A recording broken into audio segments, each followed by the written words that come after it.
جہاز پر ناہید کے علاوہ دوسری عرب عورتیں بھی مردوں کے شانہ بشانہ لڑ رہی تھیں۔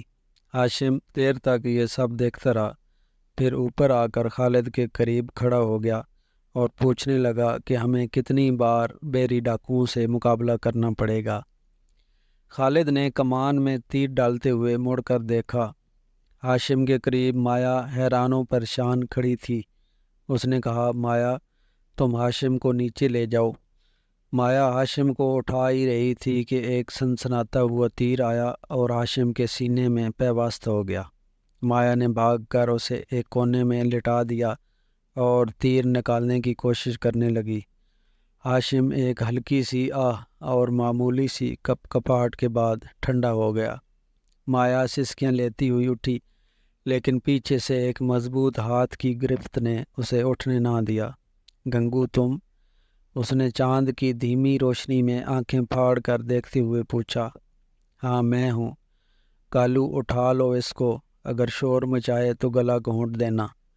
کالو مایا کو اٹھا کر جہاز کی پچھلی طرف رسی کی ایک سیڑھی سے اتر کر ایک کشتی میں سوار ہو گیا۔ گنگو نے آگے بڑھ کر خالد کے کندھے پر ہاتھ رکھتے ہوئے کہا کہ اب مقابلہ کرنے کا کوئی فائدہ نہیں، ان کی تعداد ہم سے بہت زیادہ ہے، اور عقب سے بھی 2 جہاز ہم پر حملہ کرنے کے لیے آ رہے ہیں۔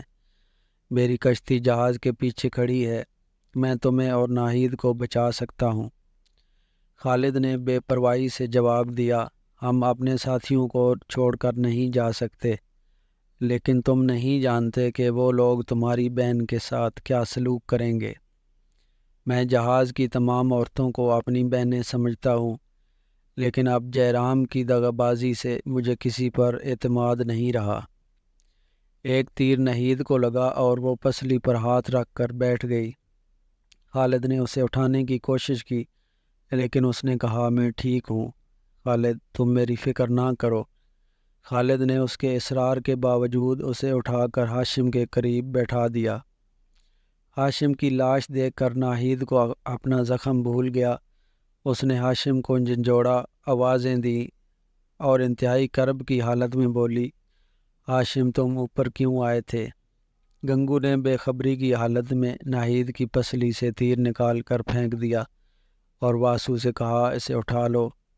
واسو ناہید کو اٹھانے کے لیے جھکا، لیکن خالد نے آگے بڑھ کر اسے پیچھے دھکیل دیا اور کہا، تم جیرام اور یہ سپاہی مختلف راستوں سے آئے تھے، لیکن تم سب کا مقصد ایک ہی ہے۔ جاؤ، ہم تمہیں ایک دفعہ معاف کر چکے ہیں۔ گنگو نے کہا، بیٹا، یہ وقت ان باتوں کا نہیں ہے۔ ہم پر دشمن کا گھیرا تنگ ہو رہا ہے، اور اگر ہم نے چند اور لمحات ضائع کر دیے تو بھاگنے کے تمام راستے بند ہو جائیں گے۔ افسوس، میں تمہیں سوچنے کی مہلت بھی نہیں دے سکتا۔ بیٹی، مجھے معاف کرنا۔ یہ کہتے ہوئے گنگو نے اچانک ایک چھوٹا سا ڈنڈا خالد کے سر پر دے مارا۔ خالد لڑکھڑایا، لیکن گنگو نے اٹھا کر اسے کندھے پر رکھ لیا۔ واسو نے ناہید کو اٹھا لیا اور گنگو نے موتی سے کہا کہ تم یہ کمانیں اٹھا لو، یہ ہمیں کام دیں گی۔ حملہ آور کمندیں ڈال کر جہازوں پر سوار ہو رہے تھے، اور تیروں کی لڑائی اب تلواروں کی لڑائی میں تبدیل ہو چکی تھی۔ اس ہنگامے میں کسی کو ناہید، خالد اور مایا کے اغوا کیے جانے کا پتہ نہ چلا۔ جب تک یہ لوگ کشتی پر سوار ہوئے، چند کشتیاں عقب سے بھی جہازوں کے قریب پہنچ چکی تھیں۔ گنگو اور اس کے ساتھیوں نے سندھی زبان میں ہا ہو کر کے حملہ آوروں کو شک نہ ہونے دیا اور بچتے بچاتے جہازوں سے ایک طرف نکل گئے۔ گنگو کے کہنے پر مایا نے اپنا دوپٹہ پھاڑ کر ناہید کے زخم پر پٹی باندھ دی۔ خالد کو اپنے ساتھ دیکھ کر اب اسے یہ بھی خیال نہ تھا کہ وہ کہاں جا رہی ہے۔ گنگو پانی سے کپڑا بھگو کر خالد کے ماتھے پر رکھ رہا تھا، اور مایا کو وہ شخص جو چند لمحے پہلے ایک بدترین دشمن کی صورت میں نمودار ہوا تھا، ایک غمگسار نظر آ رہا تھا۔ کشتی خطرے کی حد سے دور آ چکی تھی، اور مایا گنگو سے ہم کلام نہ ہونے کا ارادہ کرنے کے باوجود بار بار یہ پوچھ رہی تھی، اس سے زیادہ چوٹ تو نہیں آئی؟ یہ کیسے بے ہوش ہوا ہے؟ ناہید نے انتہائی رنج و ملال کی وجہ سے کسی سے بات نہ کی۔ وہ تشویش کی حالت میں اپنے بھائی کی طرف دیکھتی، اور جب گنگو یہ کہتا بیٹی تم فکر نہ کرو، تمہارے بھائی کو ابھی ہوش آ جائے گا، میں تمہارا دشمن نہیں۔ پھر وہ مایا دیوی سے مخاطب ہوا، مایا تم ایک راجپوت لڑکی ہو، راجپوت جھوٹی قسمیں نہیں کھاتے۔ میں تم سے پوچھتا ہوں، کیا تمہیں یہ شک تھا کہ تمہارا بھائی ان لوگوں کو دھوکہ دے گا؟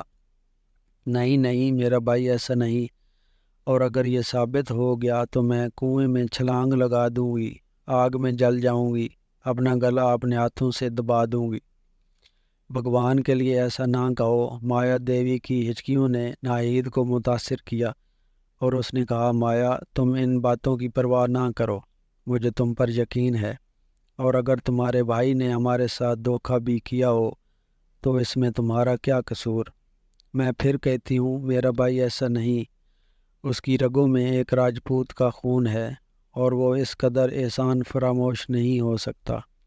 ناہید نے کہا، اس وقت ہمارا دشمن وہ ہے جس نے ہمیں زبردستی جہاز پر سے اتارا ہے اور ہمیں کسی نامعلوم جگہ پر لے جا رہا ہے۔ گنگو نے کہا، بیٹی کاش میں تمام بچوں اور عورتوں کو اپنے ساتھ لا سکتا، لیکن اس کشتی پر صرف اتنی سواریوں کی جگہ تھی۔ تم نوجوان ہو اور میں تمہیں ایک بے رحم دشمن کے ہاتھوں سے بچانا چاہتا ہوں، اور مایا تم شاید باقی سب کو بچا سکو۔ میں تمہاری آزادی کے بدلے باقی لوگوں کو آزاد کروانا چاہتا ہوں۔ خالد نے ہوش میں آ کر آنکھیں کھولیں اور حیران ہو کر سب کی طرف دیکھا۔ گزشتہ واقعات یاد آتے ہی وہ اٹھ کر بیٹھ گیا اور دکھتے سر پر ہاتھ رکھتے ہوئے بولا، ہمارا جہاز کہاں ہے؟ ہم کہاں جا رہے ہیں؟ گنگو دغا باز فریبی، تم نے ہمارے ساتھ یہ سلوک کیوں کیا؟ وہ کیا کہیں گے؟ تم ہمیں کہاں لے جا رہے ہو؟ گنگو نے ٹھنڈے دل سے جواب دیا، خالد یہ میری زندگی میں پہلا موقع ہے کہ مجھے کسی کی گالی پر غصہ نہیں آیا۔ تم مجھے جو جی میں آئے کہو، لیکن میں نے برا نہیں کیا۔ میں صرف مایا کو لینے آیا تھا، لیکن تمہاری بہن کو زخمی دیکھ کر یہ گوارا نہ کر سکا کہ اسے دشمن کے رحم و کرم پر چھوڑ دوں۔ خالد نے حقارت سے مایا کی طرف دیکھتے ہوئے کہا، تو میں اب سمجھا، جے رام نے ایک طرف سے ہم پر حملہ کرنے کے لیے سپاہی بھیج دیے اور دوسری طرف سے تمہیں مایا کو لینے کے لیے بھیج دیا۔ اس کا مطلب یہ ہے کہ لٹیروں کے سردار تم نہیں تھے، بلکہ جے رام تھا۔ تم درست کہتے ہو، لیکن میں توبہ کر چکا ہوں۔ لیکن جے رام نے توبہ نہیں کی۔ ممکن ہے وہ اپنی بہن کی خبر سننے کے بعد توبہ کرے۔ تو تم ہمیں اس کے پاس نہیں لے جا رہے ہو۔ تم دیکھ سکتے ہو بندرگاہ کس طرف ہے اور میں کس طرف لے جا رہا ہوں۔ تو تم ہمیں کہاں لے جاؤ گے؟ کسی ایسی جگہ جہاں مہاراج کے سپاہی نہ پہنچ سکیں۔ خالد نے کہا، اگر تمہاری نیت بری نہیں تو ہمیں اپنے ساتھیوں کے پاس چھوڑ دو۔ گنگو نے کہا، تمہارے ساتھی تھوڑی دیر میں لیبل کے قید خانے میں ہوں گے، تم قید ہونے کی بجائے قید سے باہر رہ کر ان کی زیادہ مدد کر سکتے ہو۔ خالد نے قدرے پر امید ہو کر پوچھا، تم سچ مچ ان کی مدد کرنا چاہتے ہو؟ گنگو نے جواب دیا، بیٹا مجھے تم سے جھوٹ بولنے کی ضرورت نہیں تھی۔ اگر میں تمہارا دشمن ہوتا تو یقیناً اس قدر ٹھنڈے دل سے یہ گالیاں نہیں سنتا۔ اگلے دن یہ کشتی دریائے سندھ کے دہانے پر پہنچ گئی۔ گنگو کو اپنے ساتھی مچھلیاں پکڑتے ہوئے مل گئے۔